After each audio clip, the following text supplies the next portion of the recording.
Então vamos lá, certo? Estão vendo o slide? Ó, vamos falar um pouco da questão de gestão de tempo agora, né? Então a gente tinha falado da EAP, Estrutura Analítica de Projeto, né? Aquela estrutura de árvore. E agora, o que a gente deve fazer, né? Essa estrutura, ela não é uma estrutura que leva tempo em consideração, a EAP, tá? Então agora nós vamos pegar essas tarefas, nós vamos pegar essa estrutura da EAP e vamos fazer a sequência sobre tempo. A saída principal, não a única saída, mas a principal, o prazo final do projeto, certo? Quanto tempo que isso vai levar. Normalmente a gente pega, estima cada pacote que a gente tem na EAP e com isso a gente tem o nosso prazo final, se isso tiver em sequência, né? Então temos que casar algumas coisas aqui, planejando atividades em si, né? Ou seja, quanto tempo tipicamente determinada atividade leva. Recursos, recurso é um nome meio feio, né? Para pessoas, certo? Bom, quem está disponível, né? Quem que está indisponível, que tipo de outros problemas tem, né? Tem, de repente, uma pandemia que vai baixar o desempenho do pessoal. Então, isso você tem que ver. Dependências entre uma tarefa ou entre um grande pacote e outro, certo?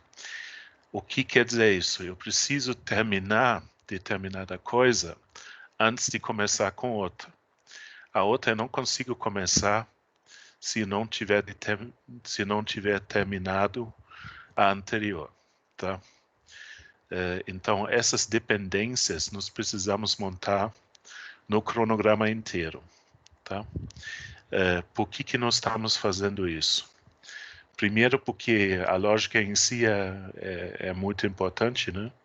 A gente ter em mente e a gente não, de repente, pensar que nós podemos adiantar algo que não dá para adiantar.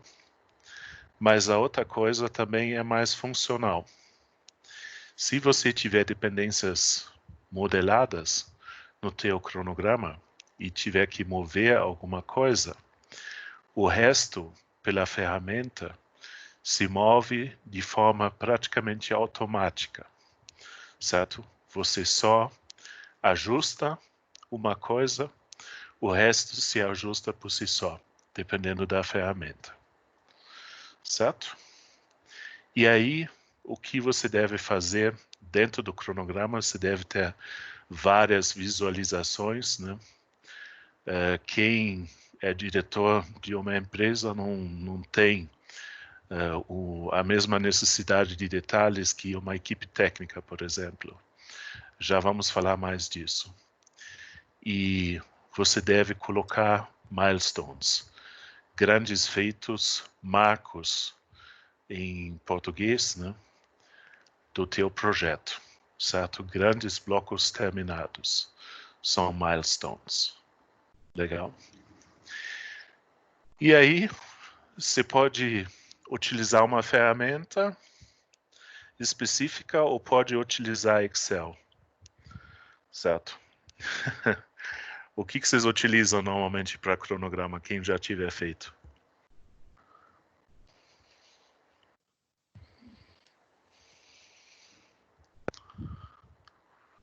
Sim?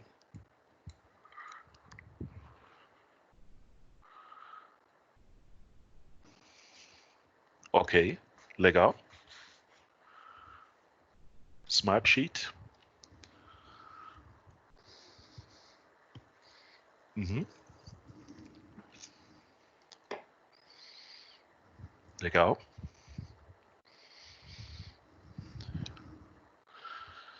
Alguém utiliza Excel? Ah, perfeito.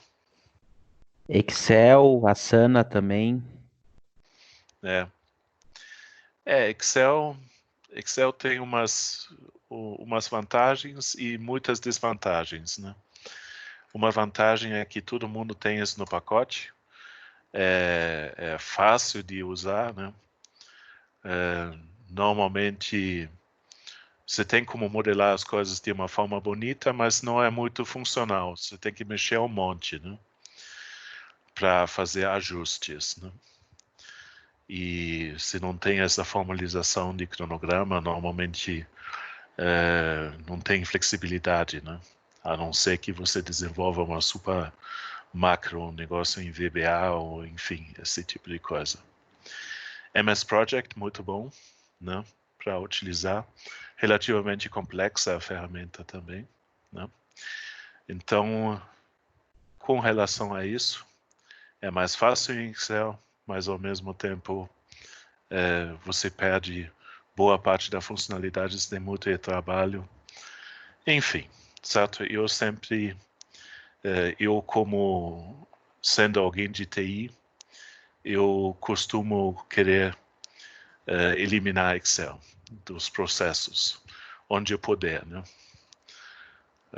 Criar sistemas monolíticos. Legal.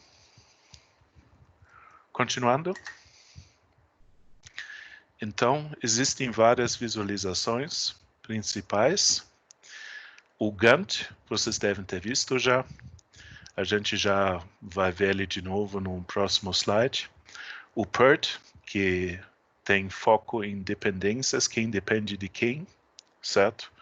Os blocos, basicamente os pacotes, têm a mesma forma, certo? Para você ver mais facilmente a sequência. Tem o diagrama de precedência que a gente tinha como exercício. Eliminei ele por hora. Depois a gente pode retomar, né? Pensando nessa questão de fazer exercício no final. Ele tem foco em folgas. Folgas como assim? Basicamente, quanto tempo você pode demorar com uma tarefa sem você atrasar o final do projeto. Quando você pode demorar com uma tarefa? Quando você tem várias coisas ocorrendo em paralelo e o que ocorre em paralelo leva mais tempo que a sua tarefa, certo? Legal? Procedimento para confecção. Bem macro de um cronograma. Primeira coisa, nós vamos criar uma IAP. Já está feito, certo? Aí nós vamos definir duração para cada tarefa, levando em consideração ali os pontos anteriores, recursos disponíveis, possibilidades de atrasos.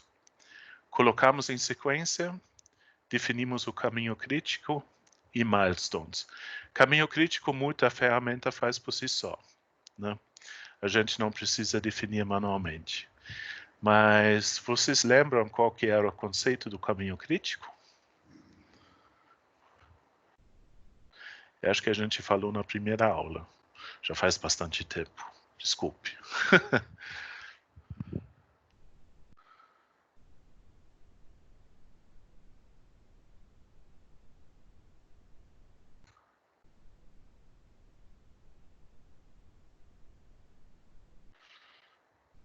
Não, tranquilo.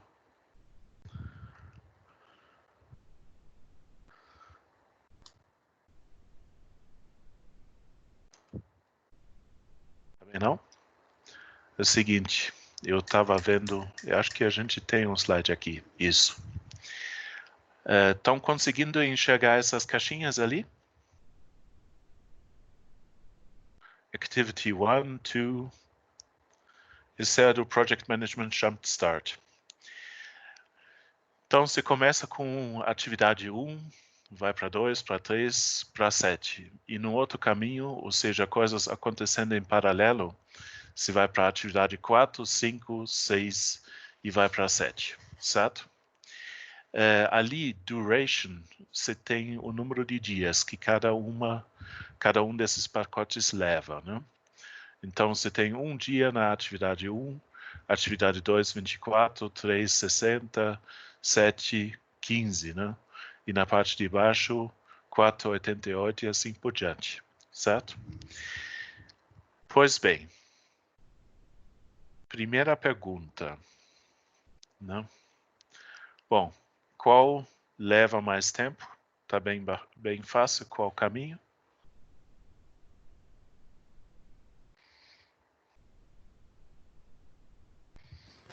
O caminho de baixo ali, né? Isso, Atividade exatamente. O caminho crítico é o caminho de maior duração. Ou seja, a gente tem que se perguntar simplesmente o que leva mais tempo. Qual dos caminhos, qual das maneiras de executar em paralelo, certo? Legal. O de baixo. Por que o caminho crítico é o caminho que leva mais tempo? Por que ele é crítico? Então, é o seguinte. O que acontece se você, no caminho que leva mais tempo, aumentar 2 dias de duração? O que acontece com o prazo final? Ele vai aumentar, né? Exatamente. E se você aumentar 2 dias no caminho acima, por exemplo, né? Se tem duração aqui de 84 dias, né? Certo? E lá embaixo, a atividade 4 já leva 88 dias, certo? Legal? Então, ela é bem mais longa do que a de cima. Vamos supor, lá em cima, na atividade 2, se precisa de mais 2 dias. O que acontece com o prazo final?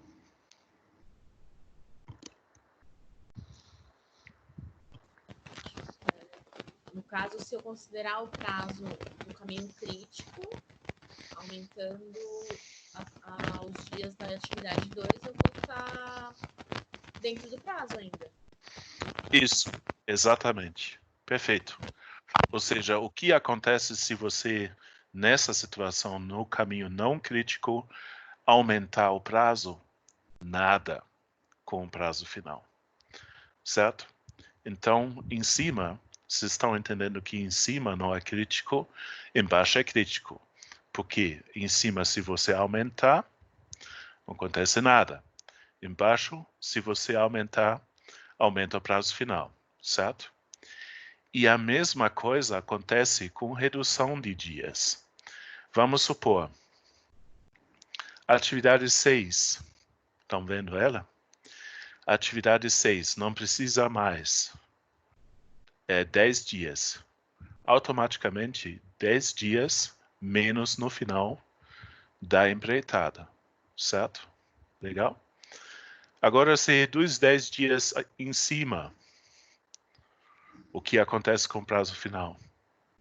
Nada, certo?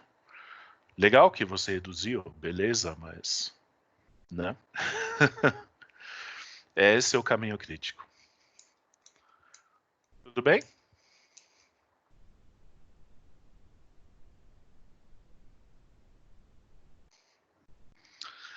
Legal. O caminho crítico, você trabalhar com uma margem de tempo maior pelo caminho ideal ali, mais curto. Você normalmente cuida para você não ter coisas aumentando no teu caminho crítico, né? Principalmente no caminho crítico. Obviamente, se aumenta muito, né? Teu outro caminho em paralelo, ou teus outros caminhos em paralelo, o que pode acontecer é que podem se tornar de maior duração e virarem críticos, né? Mas, a princípio, com o crítico, você tem que tomar bastante cuidado, né? Legal. Só 2 visualizações aqui que a gente já viu do Gantt, né? bem simples aqui com as dependências. Está bastante focado na questão de tempo, ou seja, na questão de modelagem das tarefas no tempo, porque cada barra ali aumenta ou diminui, dependendo de quanto tempo levar. E o PERT, que está mais na sequência, né? Ou seja, quem está atrás de quem aqui, antes de qual tarefa, né? Se visualizar exatamente como as coisas se seguem. E uma pergunta, no PERT tem um negócio marcado em vermelho. O que é?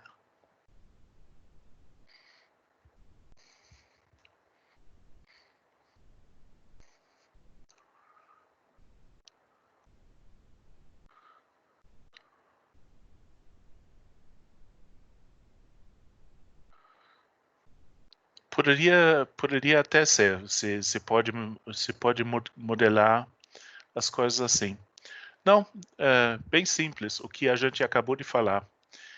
Dentro, se tem vários caminhos aqui, dentro disso é o caminho crítico. Legal? De maior duração. Beleza. Tipos de dependência, né? Ou seja, entre duas tarefas. Término e início é de longe o caso mais utilizado. Então, por exemplo, a atividade de testes de aceitação B apenas pode ser iniciada quando o desenvolvimento estiver finalizado. A. Certo? A termina, B começa. Legal? Dependência muito utilizada. As outras também, mas essa realmente se faz quase tudo com ela. Início. Duas atividades começam na mesma hora. As atividades de gestão de projetos A devem começar em conjunto com a reunião de kickoff B. Duas coisas começando na mesma hora. Término. Quando duas coisas finalizam na mesma hora. Certo? Com o final da gestão de projetos A, a gestão de fornecedores B também deve ser encerrada. Legal? E aqui, esse caso é bem interessante. Início, término. Dá uma olhada aqui. Os processos atuais B devem ser utilizados até a contratação dos novos funcionários A. Legal? Então, o início da próxima tarefa determina o término da anterior. Esse caso é raro, mas enfim, também existe. Legal? Antecipação, atraso, sempre tem, né? Existem essas possibilidades. Normalmente nos cronogramas você marca também o progresso, né? Caminho crítico falamos. Estimativas. Você vai ter que, de alguma maneira, estimar o esforço. Como sempre, não tem bala de prata, como dizem, no silver bullet, né? Não existe magia, enfim, alguma coisa assim. O que você vai fazer, né? Você vai fazer isso por analogia, ver histórico de outros projetos de forma paramétrica, daí você vê índice de produtividade, como é que o pessoal performou, como é que as coisas foram, os processos andaram e faz uma regra de 3 ali. Tem, para casos críticos, a chamada estimativa de 3 pontos, que parece um pouco fumada, mas, enfim, ela tem sua razão de ser. Funciona assim. Você tem 3 opiniões. Uma opinião referente à duração otimista, uma opinião no meio, aqui diz mais provável, mas ela é basicamente entre otimista e pessimista, né? E uma opinião pessimista. O que você pega? A opinião otimista, mais 4 vezes a opinião mais provável, mais uma vez a opinião pessimista e divide por 6. Ou seja, se faz uma média ponderada assim, em casos de conflito, em casos de opiniões, de indicações diferentes. Você já tinha visto isso em algum lugar? Nunca.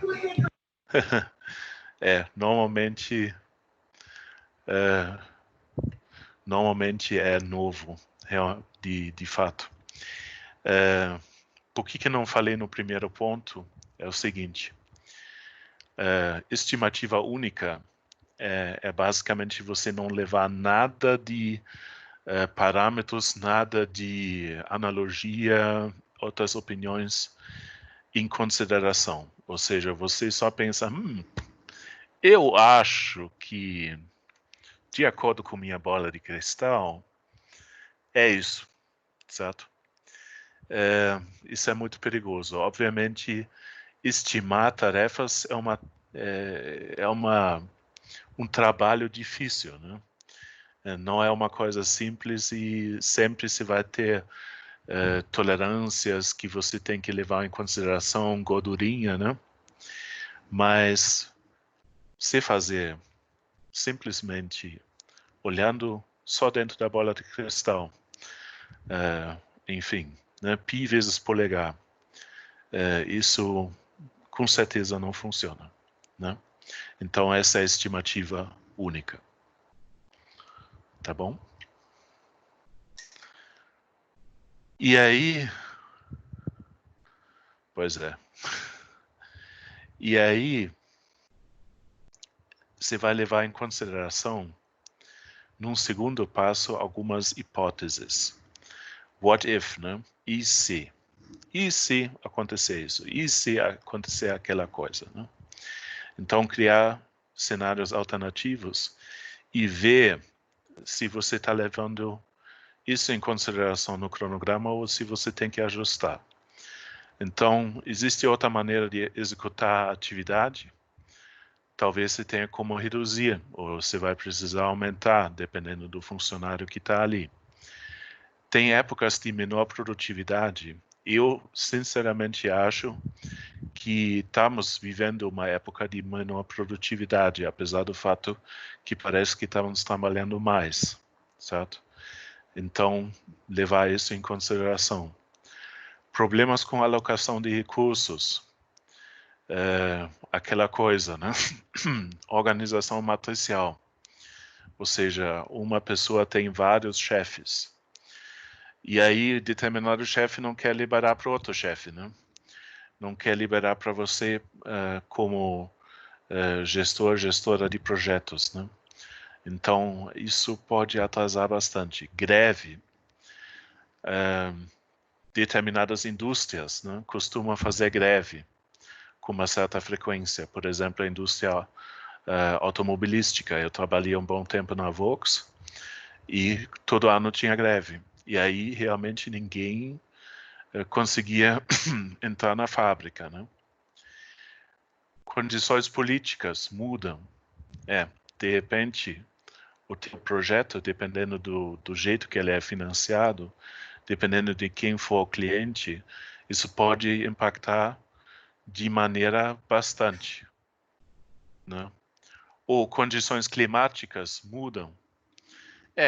Assim, se você tiver chuva, épocas de fortes chuvas, alagamentos, esse tipo de coisa, todo mundo vai se atrasar para o trabalho, né? E isso também pode complicar bastante, né? Então, só alguns exemplos de hipóteses de coisas que você vai ter que pensar. Fazer um cronograma é fácil. fazer um cronograma com qualidade é difícil, certo? Porque justamente você tem que juntar vários parâmetros, né? E tem níveis de cronogramas, né? Isso só contando rapidamente um caso de uma empresa que mas uma grande empresa onde eu estava trabalhando. Imagina que você chega para todo mundo com um cronograma que tem 1.600 tarefas para 6 meses. 6 meses de execução, 1.600 tarefas. Pensa, você está apresentando isso para a diretoria, o que eles vão te falar, basicamente? Resuma isso aí, né? Porque, né? Não quero ver os detalhes. Você fala disso para a equipe, tudo bem, ela precisa saber de detalhes, mas de repente você faz um gerenciamento bem baixo nível, né? Ou seja, você vai ter que replanejar se uma tarefa bem pequena não foi executada dentro do tempo, né? Então é complicado isso, né? Um cronograma você tem que ter bom senso no nível de abstração, e aí tem esses níveis, né? Indo de resumo executivo, que você vai só ver os marcos, os grandes blocos, até o planejamento detalhado, né? Então, tarefas no menor detalhe, no menor nível de detalhe possível e plausível, digamos, né? Então, 1.600 tarefas, sinceramente, não rola, certo? Não para 6 meses.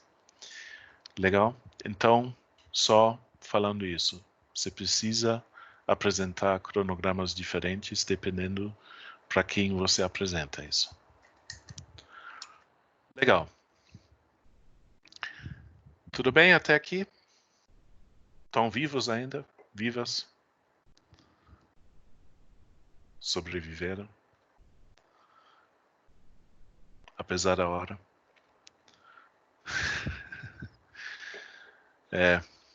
Não é fácil. Olha só. Vamos para o nosso cronograma agora, certo? Eu vou interromper a gravação, porque isso já é parte do exercício. Deixa eu ver.